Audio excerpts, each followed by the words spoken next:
Hello everyone, if you are new here then you are welcome. This is Redar TV, your ultimate source for everything Manchester United. And today's story is not just about tactics, it's about lessons, warnings, and a quiet message sent from one elite mind to another. Because while everyone was watching Manchester City and Tottenham Hotspur play out a dramatic 2-2 draw, Pep Guardiola was doing something else.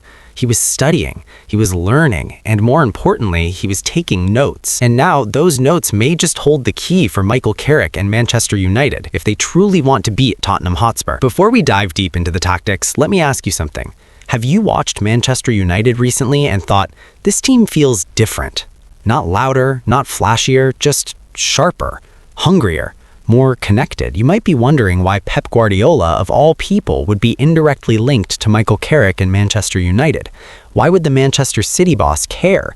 Why would his experience against Spurs matter to United fans? Stay with me, because the answer changes everything. Let's set the scene. Manchester City versus Tottenham Hotspur.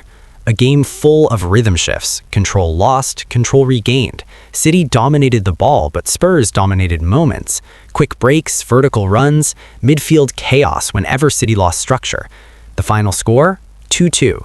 But for Pep Guardiola, it wasn't just a draw, it was a lesson written in bright red ink. Tottenham don't need the ball. They need space. They need disorder. They need you to rush. And Pep learned something crucial that night. If you allow Spurs to dictate transitions, you suffer. If your midfield spacing stretches too wide, you suffer. If you press without balance, you suffer. And this is where Michael Carrick enters the story. Now think back. Carrick the player, a midfielder obsessed with angles, distances, control, tempo. Carrick the manager is no different. Since stepping into the role, Manchester United haven't suddenly become perfect, but they've become calmer, more deliberate, more aware of space. And Pep Guardiola noticed something Carrick already believes in deeply. Games against Spurs are not won by speed alone. They are won by midfield intelligence. You may be asking yourself, what exactly did Pep learn from that 2-2 draw that Carrick must apply? Here's the first clue. Control doesn't mean possession. It means denying Spurs their favorite moments. Against City, Spurs waited. They absorbed pressure, then exploded forward the moment City's shape cracked. Pep realized something brutal. If you attack Spurs without protecting your midfield base, you are already losing. And Carrick's system, it's built to prevent exactly that. Short distances between players, compact midfield lines, passing lanes closed before they open. No panic, no unnecessary risks. This is where leadership comes into play. Carrick's presence on the touchline is different, quiet, measured, observant. Where previous regimes relied on rigid ideas or emotional reactions, Carrick adjusts within games. He reads momentum. He slows the match when it needs slowing. He speeds it up only when the structure is right. The players feel it. You can see it. There's more communication, more pointing, more trust. Under pressure, United no longer scatter. They compress. That's not coincidence. That's Carrick's midfield brain at work. Now let's talk tactics, because this is where Pep's lesson becomes crystal clear. Against City, Guardiola saw that overcommitting fullbacks left City exposed.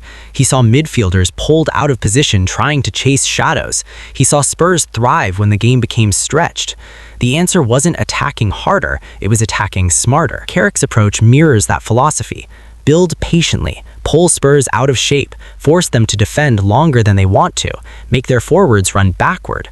When Spurs get tired of defending, gaps appear. That's when players like Mount find pockets. That's when Šeško pins defenders. That's when Bruno dictates. This isn't chaos football. This is controlled aggression. And here's the scary part for Tottenham. Carrick doesn't need United to dominate possession. He just needs them to dominate decisions. When to pass, when to pause, when to accelerate. That's exactly what Pep Guardiola took away from his draw. Spurs are dangerous when you rush. Spurs struggle when you starve them of chaos. Now the debate starts. Some fans say Carrick is still learning. Others say this evolution is temporary. But football doesn't lie for long. The signs are there. Defensive lines are tighter. Midfield rotations are cleaner. Transitions are more controlled. United are no longer playing at the opponent's tempo. They are choosing their own. And that's the real message Pep Guardiola inadvertently sent.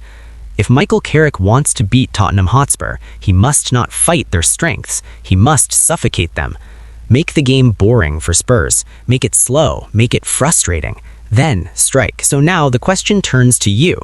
Do you believe Carrick has learned fast enough? Can this version of Manchester United apply Pep's lesson better than City did? Will control finally defeat chaos? Drop your thoughts in the comments. Who wins this tactical battle and why? We'll be reading every response and breaking them down in the next video. If you enjoyed this football story, hit the like button, subscribe, and turn on notifications so you never miss a Redar TV update. Because this isn't just about one match, it's about a manager finding his identity and a club learning how to think again. Stay locked in because the real test is coming.